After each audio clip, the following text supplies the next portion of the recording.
Formula ఈ race కేసులో కేటీఆర్కు సమన్లు. ఛార్జ్షీట్ను విచారణకు స్వీకరించిన ఏసీబీ కోర్టు. A1 కేటీఆర్ సహా 5 నిందితులకు సమన్లు.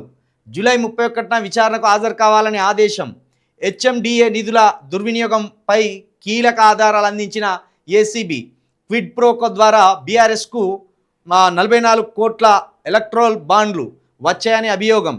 దాదాపు 1000కి పైగా డాక్యుమెంట్లను అందించిన ఏసీబీ. మొత్తానికి దెబ్బ కొట్టినాయి మళ్ళా. ఇప్పుడు వీళ్ళు కేంద్ర మంత్రి బండి సంజయ్ గారి కొడుకు విషయంలో ఎంత రచరచ ఎత్తాలో దాని నుండి ప్రజల మైండ్ను మళ్ళీ డైవర్ట్ చేయడానికి కేటీఆర్ గారి కేసును ముందుకు తీసుకొచ్చింది. అంటే ఈ కేసు కొత్తదేం కాదు, పాతదే. బట్ ప్రజల మైండ్ డైవర్ట్ చేయాలి కదా. ఆ డైవర్ట్ చేయాలంటే ఆ ఫార్ములా ఈ రేస్ కారును ముందుకు తీసుకొచ్చింది ప్రభుత్వం. ముందుకు తీసుకొచ్చి ఛార్జ్ షీట్ను కూడా ఏసీబీ కోర్టు స్వీకరించింది.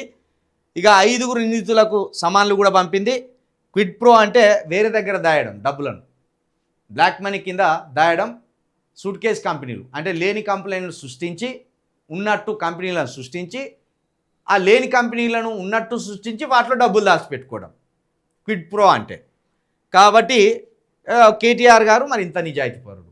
ఇంతకుముందు అన్నారు కదా బీఆర్ఎస్ ఏ అన్యాయం అక్రమాలు చేయలేదు. అసలు 2014 ముందు కేటీఆర్ గారి స్థితి ఏంది, కేటీఆర్ గారి పరిస్థితి ఏంది, కేటీఆర్ గారి ఆస్తులు ఎన్ని, 2014 తర్వాత 2023 వీళ్ళు ప్రభుత్వం దిగిపోయే వరకు వీళ్ళ ఆస్తులు ఏంది మొత్తం ఒకసారి జనానికి తెలియాలనే.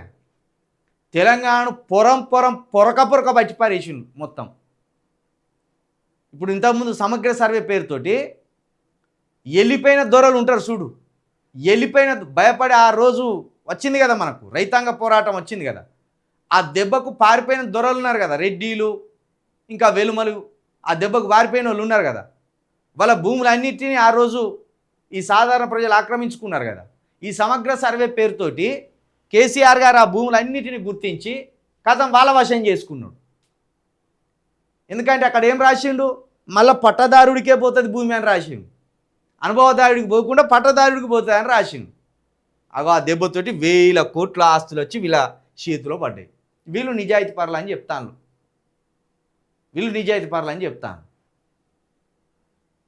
ఛార్జ్షీట్ ఇది ఒక్కదాంటనే కాదు, ఈయన ఆస్తులను కూడా బయటకు గుంజాలి. కేటీఆర్ గారి ఆస్తులను కూడా బయటకు గుంజాలి. ఈయన కళ్ళు నెత్తికెందుకు ఎక్కినాయంటే శితం డబ్బు ఉన్నది, ఆ డబ్బును చూసి నా కళ్ళు నెత్తికెక్కినాయి, అధికారం చూసి నా కళ్ళు నెత్తికెక్కినాయి. కాబట్టి ముందు వీళ్ళ ఆస్తులని బయటకు గుంజాలి.